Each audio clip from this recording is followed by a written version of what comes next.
Hey kids, this is Chef Jack. I want to apologize first off. If my voice sounds a little rough, it's because I'm still fighting the head cold. Anyway, I want to thank you for joining me here for this next chapter in the history of comic books.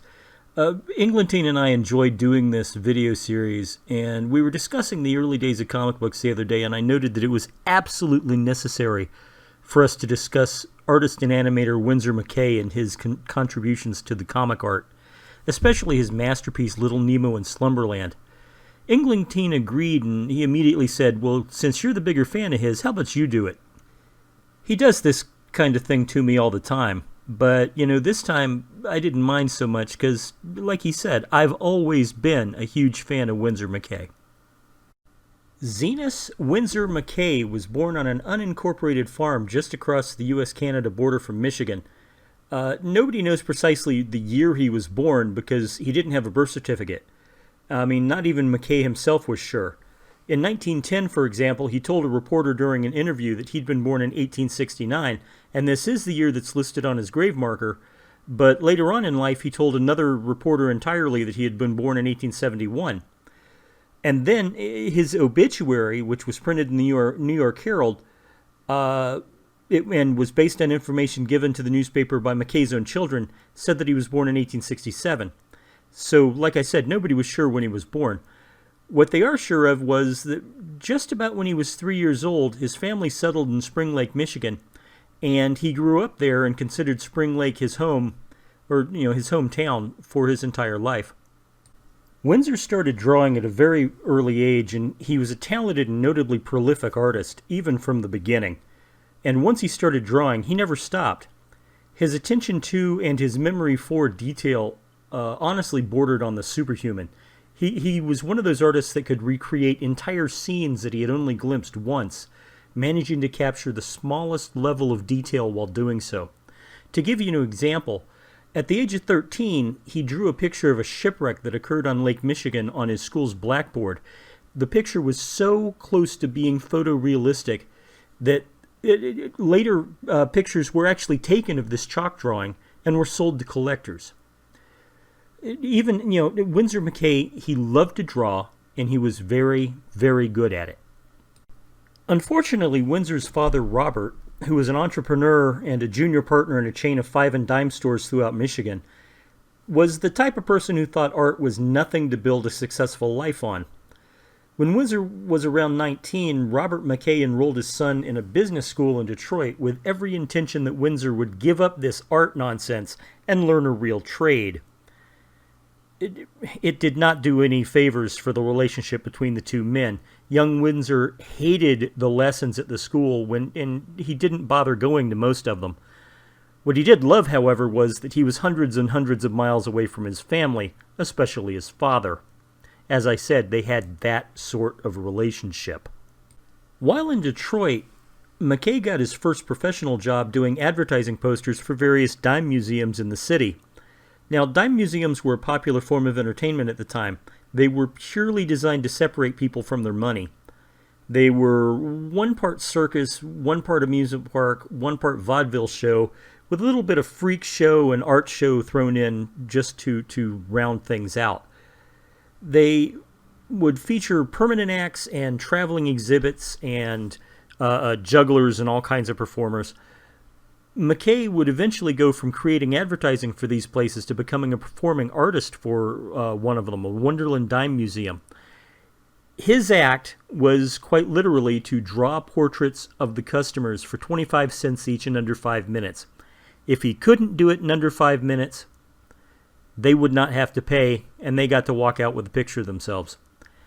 His facility for observation, his artistic skill, and his ability to draw quickly and accurately made him very, very popular and made him quite a bit of money while doing it. The job also drew out Windsor's need to please other people with his art. He would say in later life that while he always possessed a need to create, he had an even greater need for other people to approve of the things that he was creating. When McCay finally left Michigan in 1889, he first went to Chicago, where he worked for a while as a printer. By 1891, though, he'd moved to Cincinnati, where he'd returned to the type of work he liked best, working as a staff artist for a dime museum. While in Cincinnati, he married and had 2 children, and to support his new family, he took on extra work painting signs for various shops around town, doing private portraits for hire, and other artistic odd jobs. But in 1899, he finally found the job that would make his fortune for him. He was hired by Life magazine part-time to do occasional political cartoons. Despite being a hick from Michigan, as he called himself, it was clear that McCay was ready for the big time. The big time came in 1903 when he received an invitation to come to work at the New York Herald. So he pulled up stakes, moved his family to the Big Apple, and thus began the most prolific chapter of his life as a cartoonist.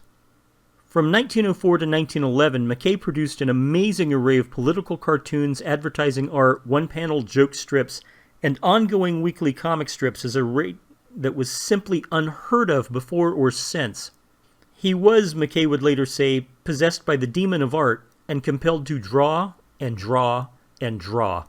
To give you an idea, the total output of cartoons and comic strips produced by Windsor McCay during these 8 years surpasses the total lifetime work of Peanuts creator Charles Schulz. In early 1904, McCay had 3 abortive attempts at newspaper strips: Mr. Goodenough, Little Sister's Beau, and The Furious Finish of Foolish Philippe Funny Frolics. Yeah, try saying that 3 times fast. None of these strips did very well, but McCay never gave up, and he kept trying new things when the old ones failed to catch on. He was rewarded for his efforts with Little Sammy Sneeze. Little Sammy Sneeze debuted on July 24, 1904, and ran every Sunday until December 9, 1906. It was a 6-panel strip that relied on a solid and regular, if a little formulaic, plot. Something would happen to make Sammy sneeze. The last panel would show the consequences of the sneeze. Everybody knew the last panel was coming, so the pacing of the rest of the story was everything. And this worked for 2.5 years. Not content to do just the one strip, McCay began Dream of the Rarebit Fiend on September 10, 1904. For a long while, this was his most successful strip, and it ran all the way to June 25, 1911. Because he was contractually obligated to the New York Herald, and because Rarebit Fiend was printed by a different newspaper, he used the pen name Silas while creating it. Dream was a thoroughly adult strip. It was surreal and weird, and it was devoted to the examination of adult dreams and nightmares and phobias and concerns. And it was all caused by eating too much Welsh rarebit, which is a type of cheese pie, just before bedtime. McCay then created a 3rd strip, The Story of Hungry Henrietta, which ran from January 8th through July 16th in 1905. It was a very modern take on child rearing, and told the story of a young girl who was raised by a loud and self-absorbed family that proffered food in place of actual love. A 4th strip, called A Pilgrim's Progress, began on June 26, 1905, and it ran for more than 5 years, ending on December 18, 1910. All of these strips were formula-based, requiring only a new setting for Sammy to sneeze at, or a new nightmare to exaggerate, or another situation for the parents to ignore Henrietta, or another attempt by Mr. Bunyan to rid himself of the valise marked Dull Care. This formulaic approach allowed McCay to invest all of his creativity in the drawing of the cartoons. Even the panel shapes and the sizes of the strip were fairly stable, with Rarebit being the most experimental. So with these 3 strips running each week in 2 different newspapers, as well as other daily cartoons and drawings for the New York Herald, McCay was finally ready to create his masterpiece, a comic strip which would, in the end, make him one of the most recognized and influential early artists in the history of comics. On October 15, 1905, Little Nemo in Slumberland debuted. The long-lasting influence of Windsor McCay's Little Nemo on comic strips and comic books cannot be overstated. Simply put, Little Nemo revolutionized the art form. There is no other way to say it. Little Nemo in Slumberland was a weekly fantasy adventure whose main character was a young boy named Nemo. The name means no one in Latin. It was based on a world of dreams more magical than Oz and more wonderful than Wonderland. Each strip would find Nemo dreaming himself into a surreal predicament from which he always awoke in the last panel of the comic. It was a groundbreaker, folks, and it demonstrated McCay's strong sense of visuals, his mastery of color, his sense of linear perspective, all elements found in very few other comics at the time. In addition, McCay would often experiment with the formal elements of the comic strip page, arranging and resizing each of the panels to suit the story needs and enhance the visual impact of the narrative. McCay would ignore the usual means of story pacing. He would play with the perspective. He would use the space given to him by the newspaper however he wished. And when it fit the needs of the strip, he would make things weird. For example, when in the second strip of the entire series, A Forest of Mushrooms grew, the panels got bigger and bigger and bigger as the story went on. And when the mushrooms collapsed on top of Nemo, everything shrank back to normal. In another strip, a Thanksgiving turkey grows to enormous size and eats Nemo's house, and while doing so, it fills the panels until ultimately it takes up this huge circular panel in the center of the page. Nobody had ever seen anything like this before, and it was wonderful. Often, the background color of a panel, or even the color used to illustrate a character, would change from one panel to another in a psychedelic imitation of a dream sequence. McCay was careful to annotate the Nemo pages for the printers. He found this necessary because at first the printers would ignore his instructions, just print whatever colors they thought was appropriate. But within 5 years of arriving in New York City, McCay had become one of the most appreciated and most powerful artists of his craft. I should mention that while Winsor McCay is seen as one of the most influential comics artists of all time, he's also a revolutionary groundbreaker in another field, the animated cartoon. His comics were about pacing and movement and action and narrative, and he combined all of those elements into his animation.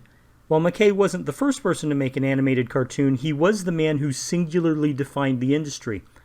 He made only 10 animated cartoons over his lifetime, and they were all hand-drawn, and some of them contained 20,000 cells. The quality of these works would not be equaled until Walt Disney, who himself considered Winsor McCay to be one of the greatest influences on him as an animator, began to make Mickey Mouse cartoons. And while his animated version of Little Nemo might be his best-selling cartoon, it was Gertie the Dinosaur, which was made in 1914, that it was considered his absolute masterpiece. Unfortunately, McCay's ride to glory was not to last.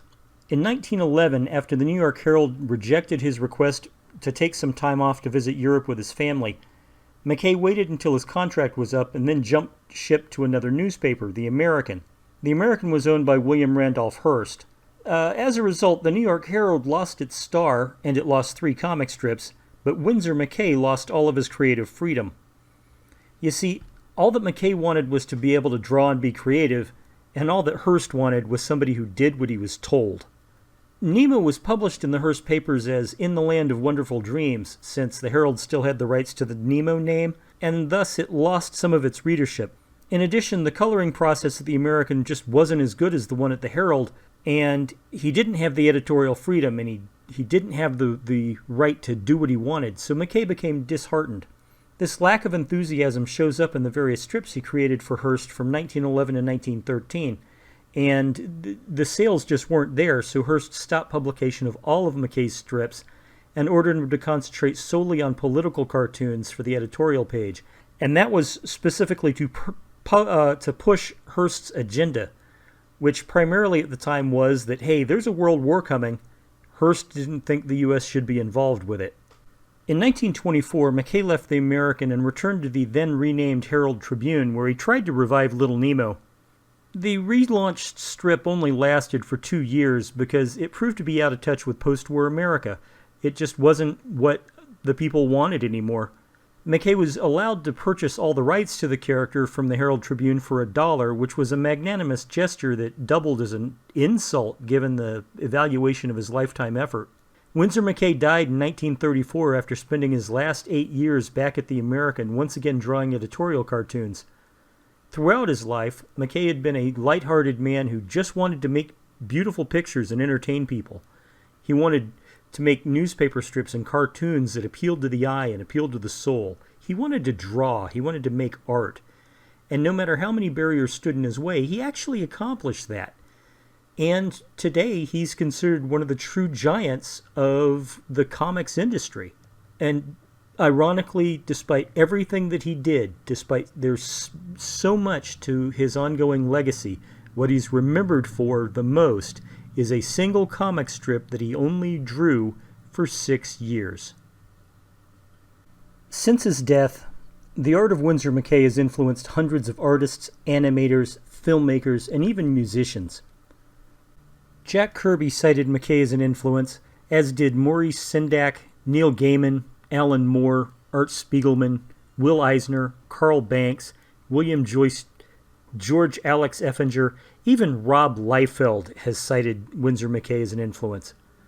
In addition, filmmaker Federico Fellini cited Winsor McCay as the primary influence on his work as a filmmaker. Rock stars like Alice Cooper and Phil Collins and even Tom Petty have all cited Winsor McCay. So the man is bigger than just comic books. So there you go, kids. One more entry in the history of comic books. Did you like this look at one of the unsung pioneers of the art form? Did you hate it? Tell me so in the comments below. Englentine and I find the history of comics to be a vital part of our collective popular culture, and it's a huge part of our adoration of comics themselves. And so we're going to be doing more of these videos in the history of comics. If you enjoy this thing like we do, please click like, let us know in the comments. If you want to see more content from us, click subscribe and click that little notification bell so you never miss one of our videos. Share it with your friends. If you want to help us out, we do have a Patreon page and a VidMe page. They're linked below. Feel free to hop on over there and drop $1 or $2 in the till. But even if you don't, we appreciate your time and attention. And thank you very, very much for watching. Oh hey, one last thing. If you're interested in seeing the full collection of Winsor McCay's art for yourself, currently it's being preserved at the Billy Ireland Cartoon Library and Museum at Ohio State University in Columbus, Ohio.